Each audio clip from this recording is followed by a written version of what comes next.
নমস্কার বন্ধুরা, অন্নপূর্ণা কিচেন কুকে আপনাদের সবাইকে জানাই স্বাগতম। আজ আমি রান্না করব চিনি গুঁড়া চাউলের পোলাও, সাথে থাকছে দেশি মুরগির কষা মাংস। তো বন্ধুরা, মাংসটা আমি প্রথমে ম্যারিনেট করে নেব। ম্যারিনেট করার জন্য প্রথমে আমি নুন, হলুদ গুঁড়া, শুকনো মরিচ বাটা, 1 চামচ পরিমাণে পেঁয়াজ বাটা, 1 চামচ পরিমাণে রসুন বাটা ও 1 চামচ পরিমাণে আদা বাটা দিয়ে দেব। ধনিয়া গুঁড়া, জিরার গুঁড়া, সঙ্গে লেবুর রস, বড় চামচের 1 চামচ পরিমাণে টক দই, 1 চামচ পরিমাণে সরিষার তেল দিয়ে ভালোভাবে ম্যারিনেট করে নেব।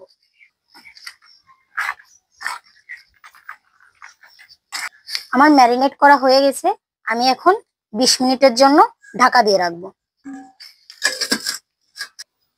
কষা মাংস রান্না করার জন্য আমি প্রথমে কড়াইতে সাদা তেল দিয়ে দেব। কষা মাংসের ভিতরে আমি কিছু আলু দেব, তো আলুগুলো প্রথমে আমি ভাজি করে নেব। সঙ্গে আমি গোটা রসুনও দেব, তো রসুনগুলোও ভাজি করে নেব। নুন হলুদ ছাড়াই আলু রসুন ভাজি করে নিয়েছি, এখন আমি তুলে নেব। কষা মাংসে ফোড়নের জন্য আমি তেজপাতা, শুকনো মরিচ সাথে গোটা জিরে দিয়ে দেব, পেঁয়াজ কুচি, রসুন কুচি দিয়ে দেব।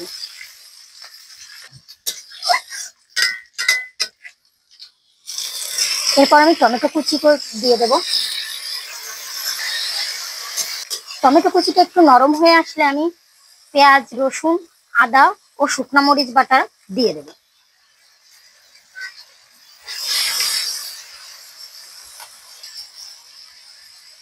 চুই দিয়ে দেব। মশলা কষানোর সাথে পরিমাণ মতো হলুদ গুঁড়া, পরিমাণ মতো নুন,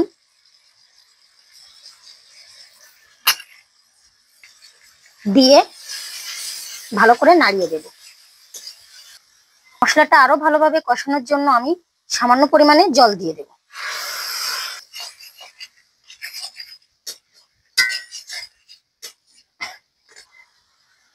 কষা মাংসের রংটা যাতে আরো সুন্দর আসে, আমি সেজন্য কাশ্মীরি লঙ্কা গুঁড়ো দিই। দেখুন বন্ধুরা, মশলাটা কষানোর রংটা কত সুন্দর এসেছে। মশলাটা ভালোভাবে কষানো হয়ে গেছে, আমি ম্যারিনেট করা মাংস এবার দিয়ে দেব। মাংসটা দিয়ে আমি ভালো করে নাড়িয়ে দেব।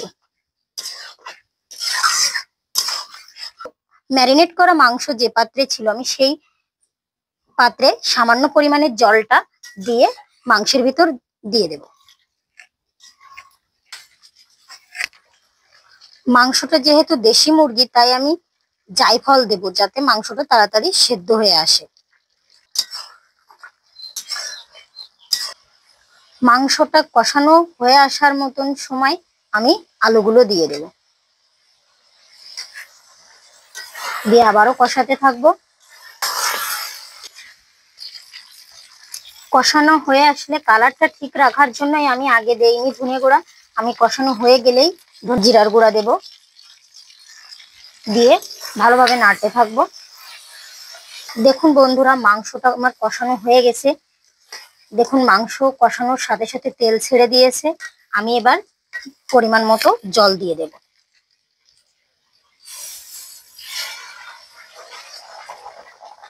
ফুটানো জলই দিয়েছি, এজন্য আমার খুব কম জলেই রান্না করা হয়ে যাবে।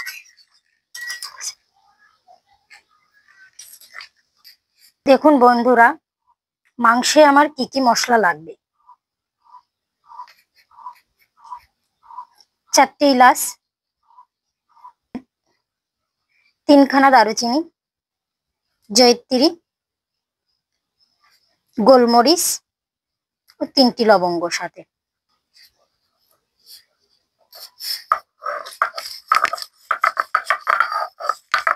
এবার এগুলো আমি একসঙ্গে পেস্ট করে নেব। ভেজে রাখা রসুনগুলো দিয়ে দেব।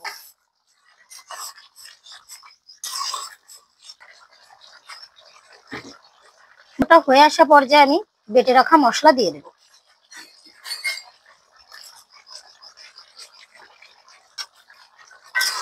দিয়ে আমি নাড়িয়ে দেব।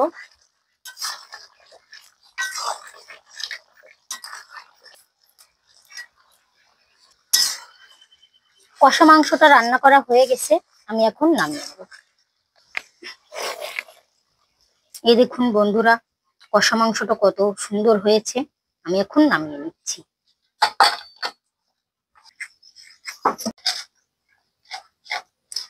চিনি গুঁড়া চাউলের পোলাওটা রান্না করার জন্য প্রথমে আমি কড়াইতে সাদা তেল দিয়ে দেব।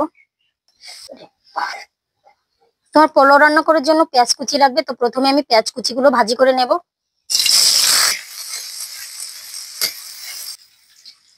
পেঁয়াজ ভাজি করার ভিতরে আমি চিনি দিয়ে দেব। পেঁয়াজ কুচি যখন এরকম লাল লাল হয়ে আসবে আমি তখন তুলে নেব। আগে থেকে চিনি গুঁড়া চাল ধুয়ে রেখে জল ঝরিয়ে নিয়েছি, এখন আমি কড়াইতে দিয়ে দেব।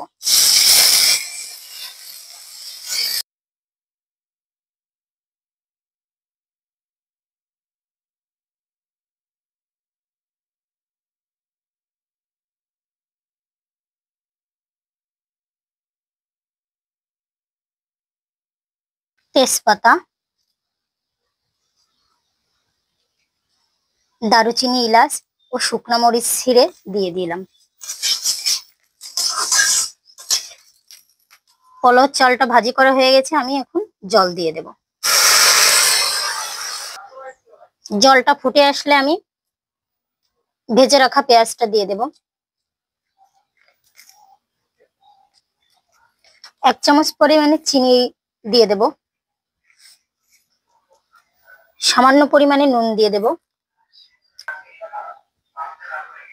1 চামচ পরিমাণে ঘি দিয়ে দেব।